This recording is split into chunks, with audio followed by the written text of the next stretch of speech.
Good morning, children. Today we will start the new chapter of Sanjayan. पाठ का नाम है हामिद खान। इसके लेखक का जीवन परिचय हम जानते हैं। एस.के. पोट्टेकाट, जिनका जन्म हुआ था 1913 में और उनकी मृत्यु हुई थी 1982 में। मलयालम के प्रसिद्ध कथाकार एस.के. पोट्टेकाट का पूरा नाम शंकरन कुट्टी पोट्टेकाट था। उनका जन्म केरल के कोषिकोड यानी कालीकट में हुआ था। इंटरमीडिएट की पढ़ाई पूरी करने के बाद वे साहित्य के सृजन में लग गए थे। साहित्य सृजन यानी उन्होंने लिखना शुरू कर दिया था, साहित्य में उनकी रुचि बढ़ गई थी। पोट्टेकाट की कहानियों में किसान और मजदूरों की आह और वेदना का सजीव चित्रण हुआ है। यानी उन्होंने अपनी कहानियों में किसका वर्णन किया है, तो किसानों और मजदूरों की व्यथा का, कि किस प्रकार वे अभावों में जीते हैं, जीवन में कठिनतम परिस्थितियों का सामना करते हैं। तो उनकी वेदना यानी उनके दुखों का सजीव चित्रण उन्होंने किया है। जाति, धर्म और संप्रदाय से परे मानवीय सौहार्द को उभारने में पोट्टेकाट को पूरी सफलता मिली है। उनकी कहानियों से विश्व बंधुत्व और भाईचारे का संदेश मिलता है। तो उनकी कहानियों से पूरे विश्व बंधुत्व यानी विश्व भाईचारे का संदेश मिलता है। कथाकार पोट्टेकाट को साहित्य अकादमी तथा ज्ञानपीठ पुरस्कार से सम्मानित किया गया। उनकी कहानियों का विश्व की अनेक भाषाओं में अनुवाद भी हुआ। यानी ये प्रसिद्ध कथाकार थे और उनकी प्रमुख कृतियां हैं प्रेम शिशु, विष कन्या और मुडु पडम।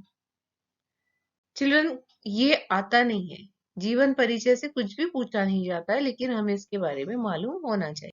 Let's start the chapter Hamid Khan.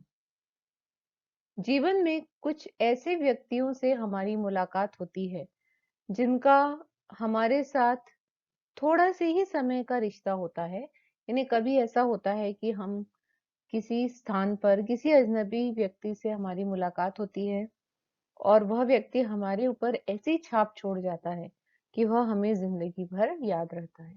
तो ऐसे ही एक व्यक्ति से लेखक की मुलाकात हुई थी और उस व्यक्ति का नाम था हामिद खान। हामिद खान लेखक के लिए एक अजनबी व्यक्ति था, लेकिन कुछ समय की मुलाकात के बाद हामिद खान का वह व्यक्तित्व लेखक के ऊपर ऐसी छाप छोड़ गया कि लेखक उसे जिंदगी भर याद करते रहे। तक्षशिला पाकिस्तान में आगजनी। समाचार पत्र की यह खबर पढ़ते ही मुझे हामिद खान याद आया। लेखक ने कहा कि जब उन्होंने समाचार पत्र में पढ़ा कि तक्षशिला जो पाकिस्तान में है, वहां पर आगजनी हो गई है, यानी आग लग गई है, और यह खबर सुनते ही लेखक को किसकी याद आई, तो हामिद खान की।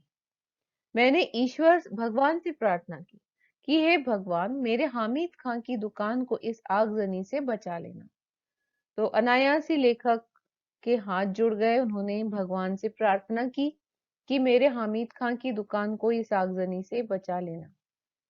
अभी 2 साल पहले ही तो लेखक कहाँ गए थे, तो तक्षशिला के पौराणिक खंडहर देखने गए थे। लेखक पाकिस्तान गए थे, तक्षशिला के पौराणिक खंडहर उन्हें देखना था। और एक और तो कड़कड़ाती धूप थी, गर्मी के दिन थे, दूसरी ओर भूख और प्यास के मारे लेखक का बुरा हाल हो रहा था। रेलवे स्टेशन से करीब 5 मील की दूरी पर बसे एक गांव की तरफ निकल गया। तो लेखक जब तक्षशिला पहुंचे तो बहुत गर्मी थी और उन्हें बहुत भूख और प्यास लगी थी। रेलवे स्टेशन पर वे उतरे, 5 मील वे चले, उसके बाद एक गांव पड़ा। हस्तरेखाओं के समान फैली गलियों से भरा तंग बाजार। अब ये पाकिस्तान के गांव का वर्णन है कि जैसे हाथ में रेखाएं फैली होती हैं, आड़ी तिरछी, वैसे ही वहां पर गलियां थी, छोटी छोटी तंग गलियां, और तंग बाजार यानी बहुत ही छोटा बाजार, जिसमें बहुत जो सड़कें हैं वो बहुत ही छोटी हैं। और ऐसा बाजार लेखक ने देखा जहां कहीं नजर पड़ी धुआं, मच्छर और गंदगी से भरी जगहें दिखाई दी। तो यहाँ पर लेखक ने पाकिस्तान की उस जगह का वर्णन किया है कि वहां पर बहुत धुआं था, बहुत मच्छर और बहुत गंदगी। जहां देखो वहां गंदगी। कहीं कहीं तो सड़े हुए चमड़े की बदबू ने स्वागत किया। लंबे कद के पठान अपनी सहज अलमस्त चाल में चलते नजर आ रहे थे। कि जो पठान थे, जो वहां के लोग थे, वे बहुत ऊंचे कद के थे और अपनी चाल से आराम से चल रहे थे। ऐसा लेखक ने देखा। चारों तरफ चक्कर लगा लिया, पर अभी तक कोई होटल नजर नहीं आया। इन्हें लेखक को बहुत भूख लगी थी। लेखक ने चारों ओर देखा, लेकिन लेखक को कोई भी होटल नजर नहीं आया। मन में विचार आया, इस गांव में होटल की जरूरत ही क्या होगी।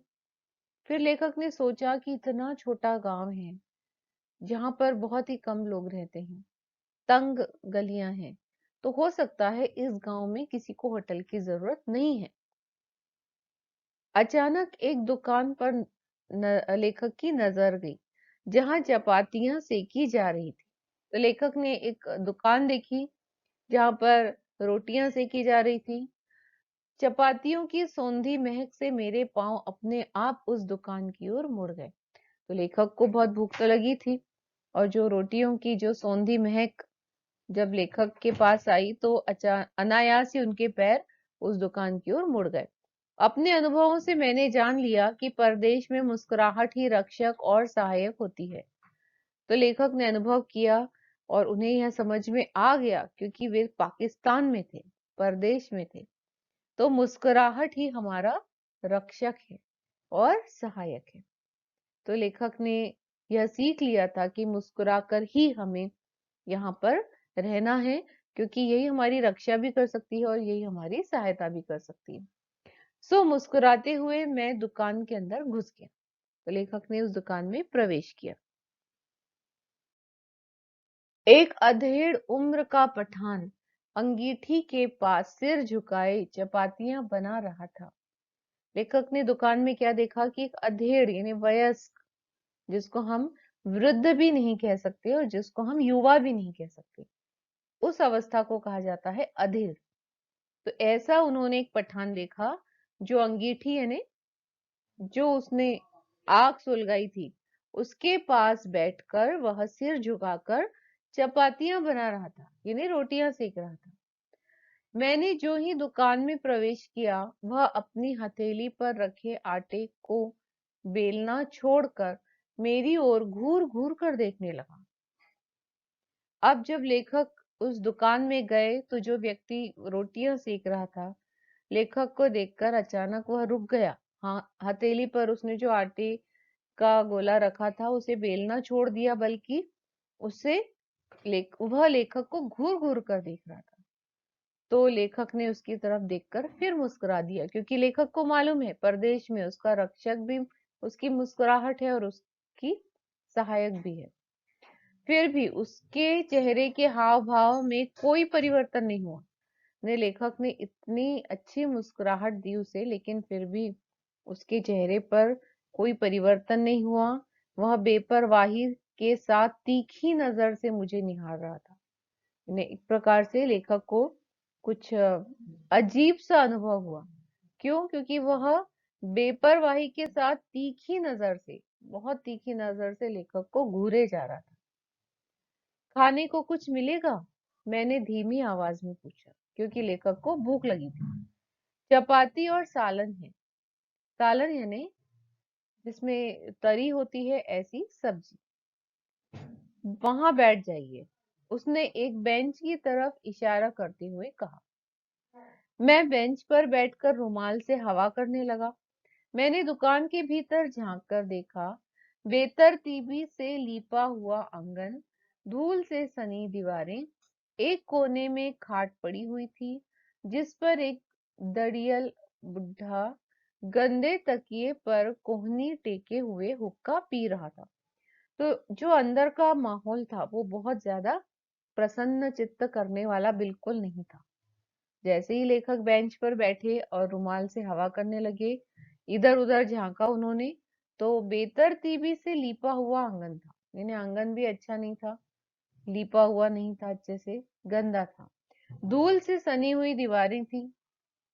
कोने में एक खाट पड़ी हुई थी जिस पर एक दाढ़ी वाला वृद्ध गंदे तकिए पर चिल्ड्रन, जब लेखक ने ये मेंशन किया है तो इसका मतलब ये है कि वहां पर बहुत ज्यादा गंदगी थी, स्वच्छता पर बिल्कुल भी ध्यान नहीं दिया जाता था। और वो जो दाढ़ी वाला वृद्ध था, जिस तकिए पर वो कोनी टेके हुए हुक्का पी रहा था, वो तकिया भी बहुत गंदा था। दीवारें धूल से सनी हुई थी। यानी आप कल्पना कर सकते हैं कि उस गांव की स्थिति कितनी दयनीय थी। स्वच्छता नाम की कोई चीज नहीं थी वहां। हुक्के की गुड़गुड़ाहट में उसने अपने आप को ही नहीं बल्कि सारे जहां को भुला दिया था।